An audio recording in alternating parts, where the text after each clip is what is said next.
By 1969, Doctor Who was in deep trouble.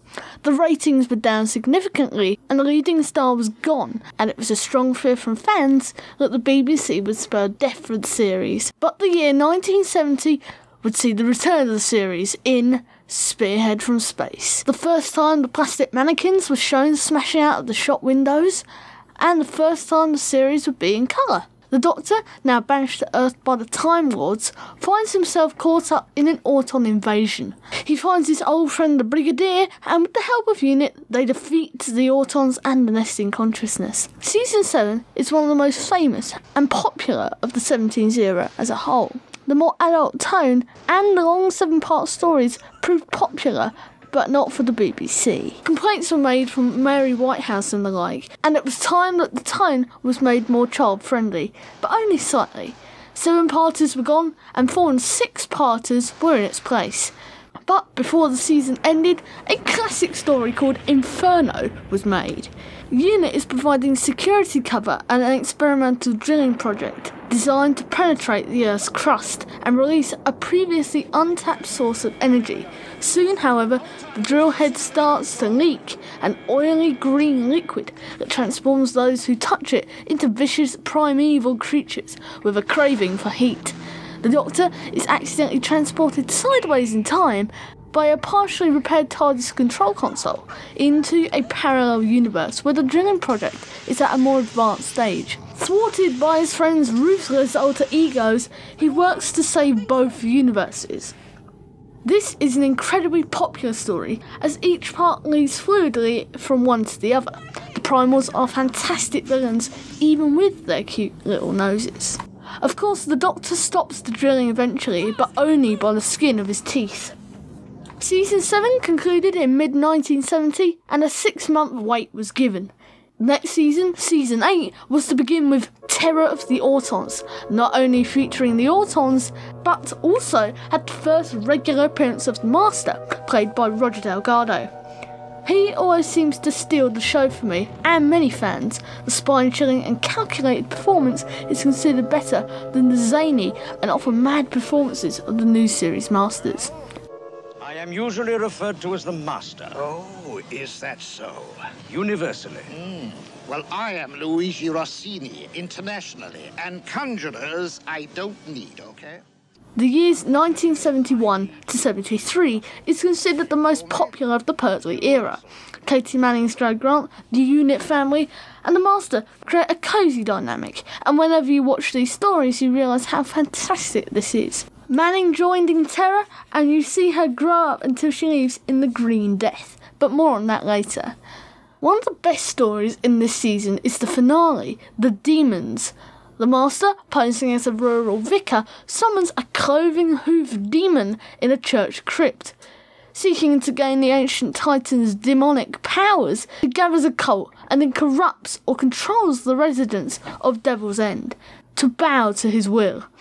Dark elemental forces begin to disturb the village on the eve of May Day. Unexplained murders, a stone gargoyle come to life, and a nigh-impenetrable infernal energy dome. With the Master fully prepared to destroy the Earth, the Doctor and UNIT, aided by a benevolent practitioner of witchcraft, battle the wicked rites of a secret science wielded by an alien force from another world. This is a classic example of a story from this era. John Pertwee, Katie Manning, Roger Delgado, John Levine and Richard Franklin provide the lead, with Nick Courtney and Amaris Heyman also joining in. Azal, played by Stephen Thorne, who later returns in The Three Doctors as Omega, is an ancient daemon from the planet Deimos. He is played fantastically by Stephen, which gives the character real emotion and doesn't pose him as a stereotypical villain. Still rather busy. Oh, nonsense, Sergeant. Come along. Come on, Doctor. Fancy a dance, Brigadier? It's kind of you, Captain Yates. Got rather of a pint. You're right, Joe. There is magic in the world after all.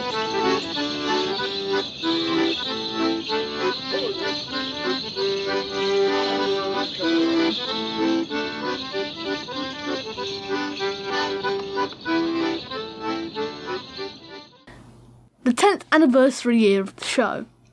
The Three Doctors' first episode had broadcast just the week before, but the first three Doctors meet up to defeat the evil Omega in his own antimatter universe.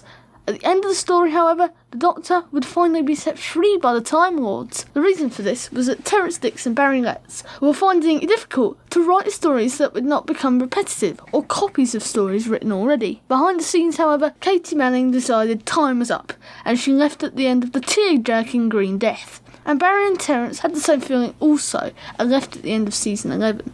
But was John to stay or leave with them? Looking at it in this context, it's obvious why Pertwee handed in his notice, and an obvious end to an era was coming. But who was to be the next Doctor? Well, I'm sure you know.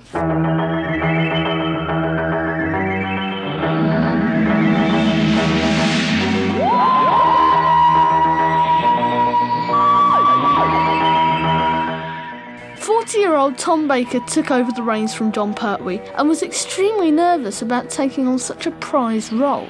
But take over he did, and created the most recognisable Doctor of the classic era. Toothy grin and long flowing scarf fitted into Tom's persona perfectly, and meant that Tom reported he didn't need to act. Picking a story from this golden age of Who to talk about is hard, but after a lot of thought, I found myself back at square one with my favourite story, Pyramids of Mars.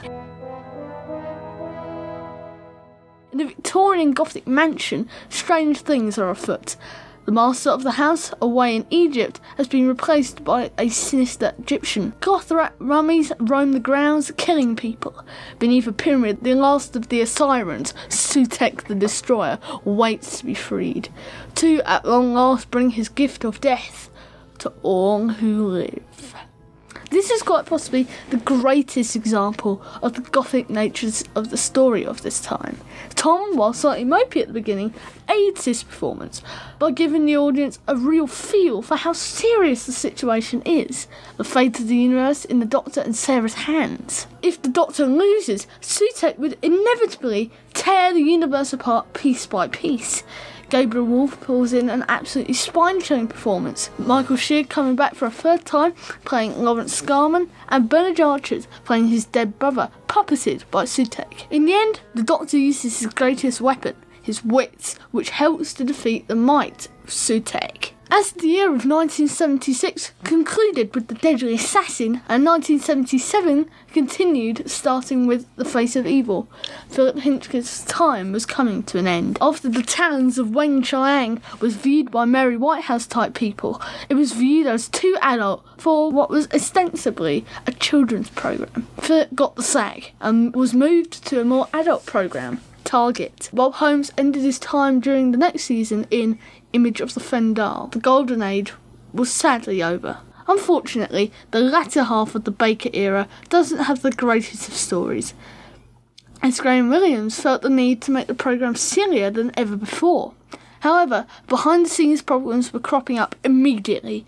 The small budget was getting smaller and smaller by the minute and made the show look cheaper than ever before. But one story that somehow managed to use the budget to great effect was The City of Death.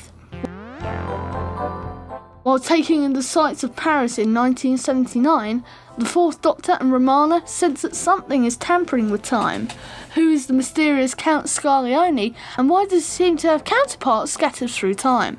And just how many copies of the Mona Lisa did Leonardo da Vinci paint? This blip of greatness in the Williams era does not necessarily come out of nowhere, if you know who wrote it, and remember the story The Pirate Planet from the previous year, written by the same man, Douglas Adams. Script editing all of season 17, not to great avail, but this is an absolute classic. Him having all of the control of the story without someone going through it and moulding it to how they view it. Adams has a very clever and very different feel of Doctor Who. Definitely bringing out the sci-fi elements more than ever before. Julian Glover's Scaroff must have felt like a breath of fresh air for spooky villains at the time, and the ending is fantastic. Definitely a must-watch.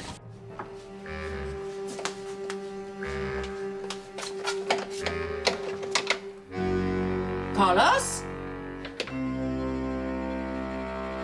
Carlos?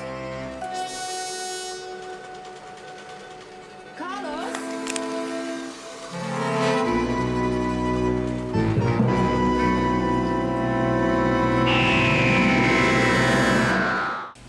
7 concluded unceremoniously with the hideous Horns of Nimon, but the season was originally intended to end with a story by Douglas Adams called Sharda, but was unfortunately cancelled due to a strike over a salary dispute. Graham Williams was leaving, and John Nathan Turner was in the cards for his replacement. But was Tom going to leave at the end of 1979, or was he to continue?